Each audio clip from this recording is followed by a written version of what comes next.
அன்புடைய அனைவருக்கும் அருள்மிகு காத்தாயம்மன் பிரசன்ன ஜோதிட நிலையத்திலிருந்து ஜோதிட ரவியின் அன்பு வணக்கங்கள்.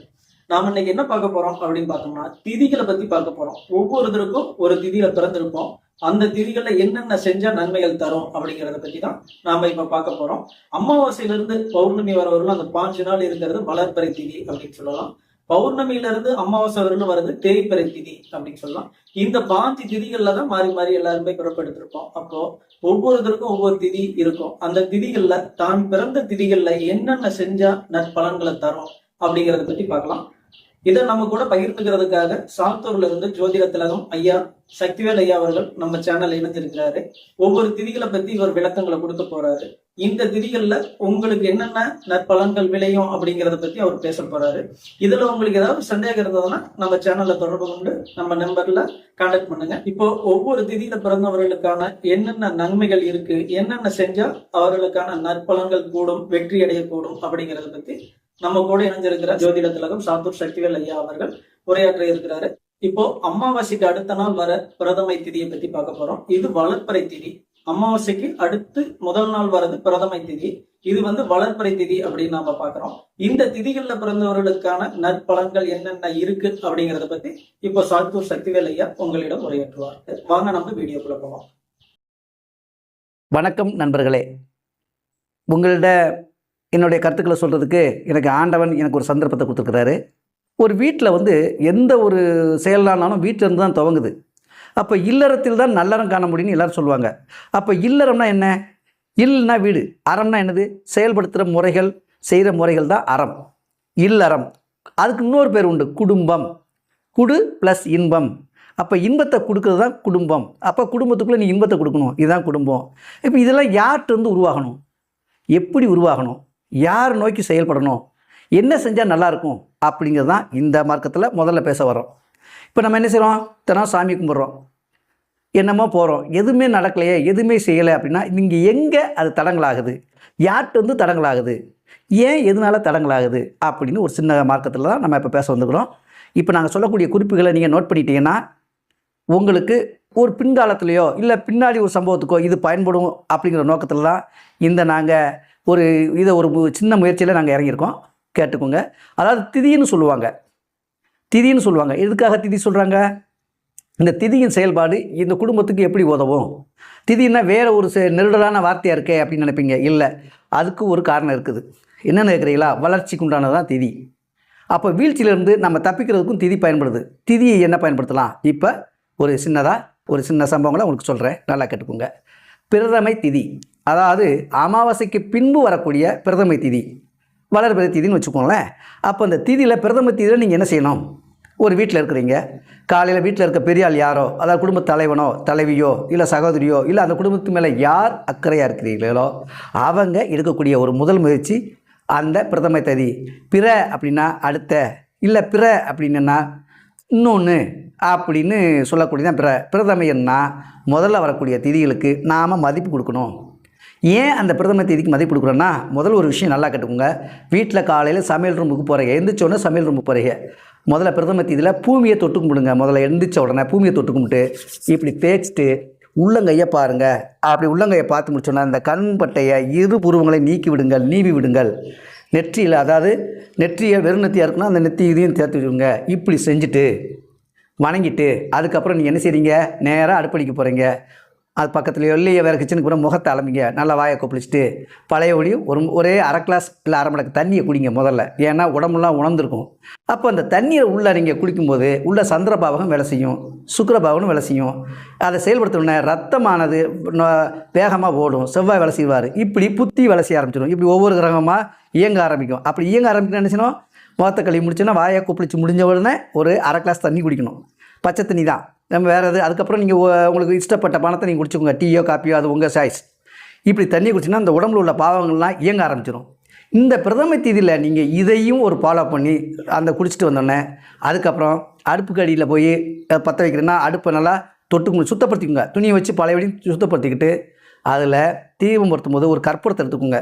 பிரதம திதியில் ஒரே ஒரு கற்பூர துண்டு, அதை அடுப்பு ஒரு ஓரமாக பற்ற வச்சுட்டு அந்த கற்பூர துண்டை தொட்டு கும்பிட்டு அதுக்கப்புறம் அடுப்பை நீங்கள் பற்ற வச்சு அந்த சாமியை கும்பிட்டு ஒரு காப்பியோ வெண்ணியோ டீயோ போட்டிங்கன்னா நல்லாயிருக்கும். அதுக்கப்புறம் வீட்டில் இருக்க பழைய குழம்போ மீந்து போன குழம்போ 2வது வாட்டி சூடு பண்ணிக்கோங்க. இந்த முறையில் நீங்கள் வணங்கிட்டு அதுக்கப்புறம் சமையல் பண்ண ஆரம்பிச்சிங்கனால் அன்னதோஷம் வராது. முதல்ல வெண்ணி போடுறோம் யாருக்காக? சூரிய பாவகம் அங்கே வேலை செய்யும். அதுக்கப்புறம் செவ்வாயோட பாவகம் வேலை செய்யும். இவங்களாம் யார்? இவங்க எதுக்காக நம்ம கும்பிட்றோம்?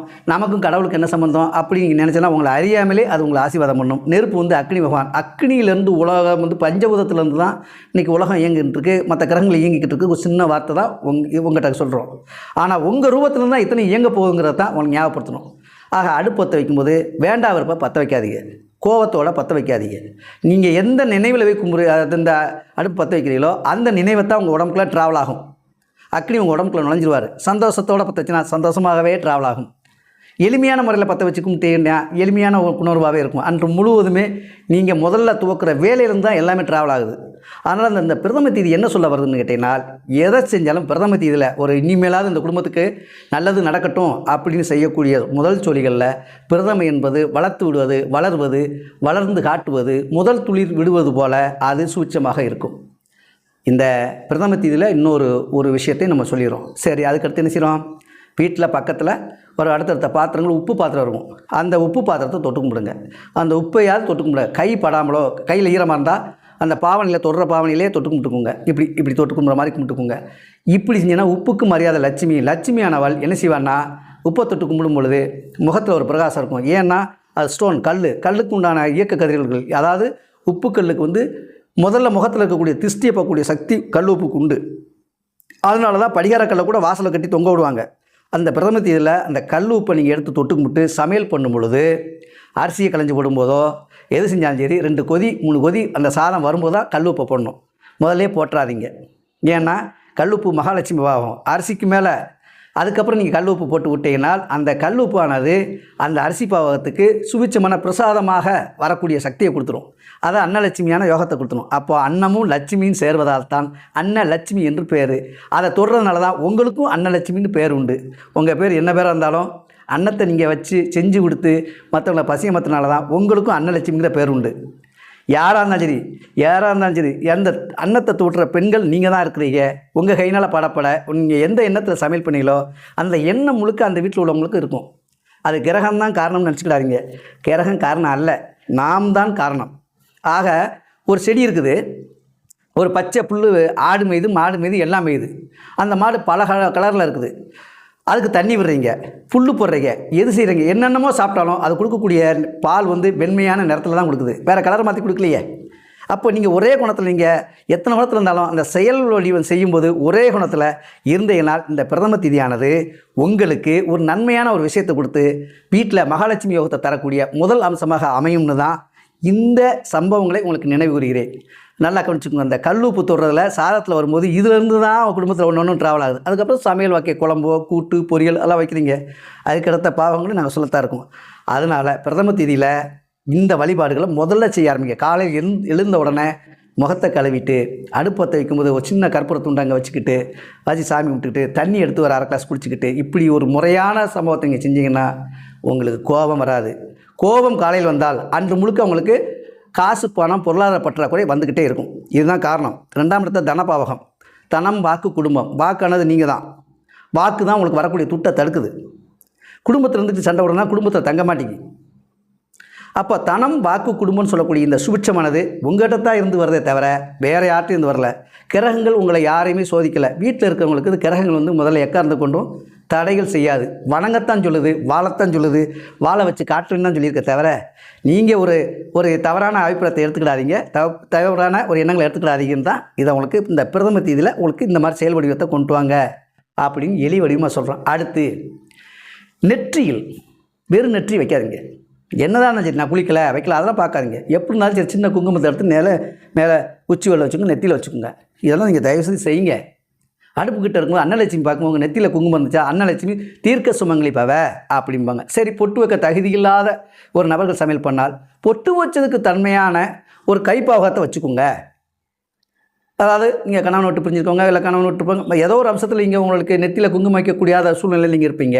அப்போ நீங்கள் என்ன செய்யுங்க, வெறும் இந்த மோதிர விரலை எடுத்து வெறும் நெற்றியில் பாவகத்தை வச்சு ஆசீர்வாதம் பெறுவது போல் இந்த விரலில் நீங்கள் ஒரு நெத்தியில் இப்படி வச்சுட்டோ இல்லை இப்படி வச்சுட்டோ இந்த இடத்துல வச்சுட்டீங்கன்னால் லட்சுமி ஆசீர்வாதம் பண்ணும் பாவமாக அந்த அமைப்பு அமையும். உங்கள் மனசு தெளிவாக இருக்கும். நீங்கள் கொடுக்குற உணவோ நீங்கள் கொடுக்குற தண்ணியோ எல்லாருமே வீட்டில் உள்ள அத்தனை வரையுமே சுத்தப்படுத்தி நாம சுத்திகரிப்பு அப்படின்னு சொல்லக்கூடிய அம்சத்தில் அது உங்களை நல்ல வழியாக வழி நடத்தும். அதனால தான் இந்த பிரதம தேதியில் இவ்வளோ விஷயங்கள் இருக்குதுன்னு சொல்ல வரேன்.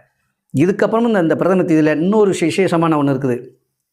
காசு எடுக்கிறீங்களா, பணத்தை எடுக்கிறீங்களா, எடுக்கிற முறை இருக்குது. மணிப்பர்ஸ் எடுத்தாலோ டப்பால் எடுத்தாலும் சரி, வேகமாகவோ அருவருப்பாவோ திட்டிக்கிட்டோ தலையை செஞ்சுட்டோ கவலைப்பட்டுட்டோ அந்த காசு மேலே கை வைக்காதீங்க. ஒன்று சந்தோஷமாக தொடுங்க, இல்லையா 10 நிமிஷம் கழிச்சுனாலும் சந்தோஷமாக தொடுங்க. ஒரு கடைக்கு வாங்க போகிறீங்க, 1 ரூபா கொடுக்கணும் 2 ரூபா கொடுக்கணும்னா எடுக்கிற பாவகத்திலேயே சிரிச்ச முகத்தோடு எடுங்க. உங்கள் கையில் எடுக்கும்போது நீங்கள் சிரிச்ச முகத்தோடு அந்த பணம் எடுத்துட்டீங்கன்னா அதுக்கு பேர் சீதனம், சீதேவின்னு பேர். கோபத்தையும் அதையும் காட்டிட்டீங்கன்னா அந்த காசு தங்காது. கோபமாக எடுத்த காசு கோபமாகவே போகும். அது ஒரு சண்டையில் கூட கிளப்பி விட்டுடலாம். அந்த காசு இன்னொரு கடைக்காரன்ட்ட போகும்போது அவங்ககிட்ட நீங்கள் சண்டை போடலாம், இல்லை அவன் உங்கள்கிட்ட சண்டை போடலாம். இந்த காசு யார்கிட்ட ட்ராவல் ஆகுதோ அவங்ககிட்ட சின்ன சின்ன சண்டைகளை உருவாக்கும்.